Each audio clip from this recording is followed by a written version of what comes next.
Welcome to this episode of the Gunman. So this video here, I'm going to be talking about something that's pretty important when it comes to spray painting, and that is health and safety and personal protective equipment mainly.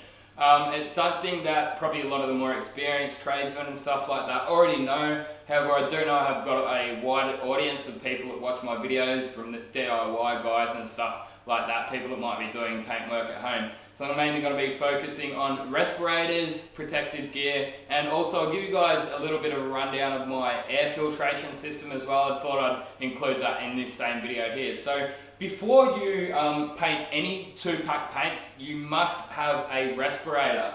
So one of these, this is a cartridge filtered respirator, and they do filter out all of the gases, and they've also got a particle filter on the front. So you got your particle filter, you then have a dust filter, and then you have a carbon filter behind that. And that does suffice. So if you're painting at home and you don't have correctly filtered air, with what I've got sitting here, I'll show you guys that in a minute. Do not even attempt wearing an air-fed respirator before you know that the air you're breathing is breathable quality. Now you can get breathable quality checks done. It costs about $300 here in Australia. So we just decided to double up our air filtration, and I can smell no fumes at all coming through. So I'll give you guys a look at my air-fed respirator as well. I've got the Sunstream brand. So you've got the hood here. Whack that on, it's got glass on the front, easy to clean. You've also got the belt. This has got another filter inside here, so that'll also filter any last stuff that may have come through. I then work my belt on. I've put a regulator on here so I can regulate the amount of air that comes through the hood. Sometimes I've found that if it's flat out, well, then I won't actually have enough air in the gun. So I'll put that on. I'll then get my airline here, which is another thing. You should be using a breathable quality air. Anything beyond these filters must be breathable air hoses. So I then plug that in here.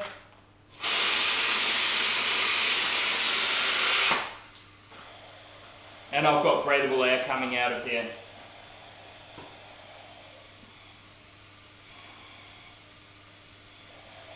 There's many different brands of respirators, air hoods and stuff like that. This is my favourite because of the glass visor on it, and it's got a nice seal around your face. Being that it's got the air inside there, any paint that comes near your face, it's actually going to be pushing it away. Another thing you really want to do when you're spraying, especially 2-pack paints, they're the worst. They've got an ingredient in there called isocyanates in the hardeners. Any contact with your skin, it will actually get into your bloodstream and into your system. So I do recommend having skin protection as well, which is why we wear a full-length spray suit. Make sure you wear long pants, pair of gloves, and you should be pretty right. If you don't have that full setup, protect your eyes.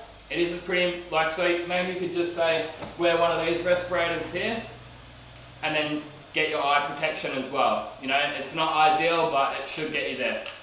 Most of my paint work is all done in a spray booth, so the fumes really don't hang around that long. But if you're doing it in your garage, you'll be surprised that you might see my videos and say the overspray goes straight away.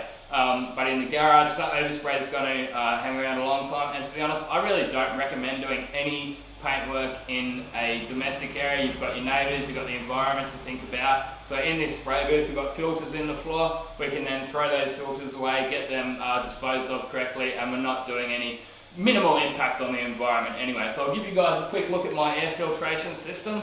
So I'll start off at the compressor, which is just a 5 horsepower standard compressor, just a piston. It's not the air screw, which is a newer model compressors that are a bit above this one, but this is fine. I'm going to do a separate video dedicated to compressors in the future, so stay tuned for that one. But first line, we've got that oxyacetylene bottle, which has been turned upside down and plumbed through the lines. So that actually works as a water trap.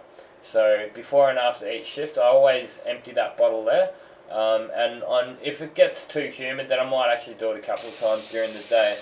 And as you can see, it comes through into the spray booth. It goes through these blue air filters here, And they've also got drains on the bottom. I like to leave these regulators on all of these regulators here turned right up to maximum, so that allows me to regulate my air pressure at the gun as I will. So it gives me as much air pressure as I want inside my air hood. And as you guys saw before, I've got that regulator, so if I don't quite have enough at the gun, then I can back off the air hood a little bit through that regulator you see here. I also put my brand new filter in there. I'll give you guys a quick look at that at the very end. So that is not a respirator. That's just for a particle dust mask. There's just basic set of goggles that you can do, and there's just one of your standard half masks. Those half masks are fine. They do work absolutely fine. In a lot of my videos, you guys might have seen me using these. Look, by Australian standards, they say if you're spraying 2-pack in a work environment, you have to be wearing a air hood.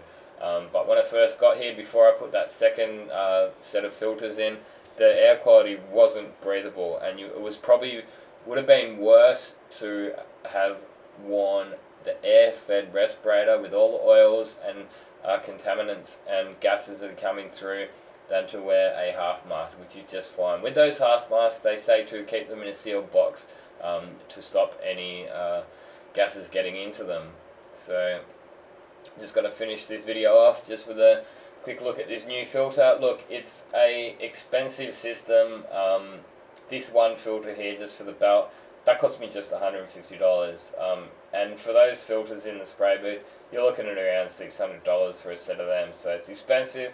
Without correct air filtration, you will also encounter extra problems such as paint defects. So if you've got moisture and oil coming through the airlines and you're spraying that onto your panel, that will be mixed in with the paint. You will have big problems such as humidity blisters, silicone, fisheyes, all that kind of stuff. So get your air filtration right. Spend that little couple of dollars, because I tell you now, the paint that you're wasting is worth more. But anyway, that's enough for this episode. Hope you've enjoyed it. Thanks for watching, and this has been another Gunman production.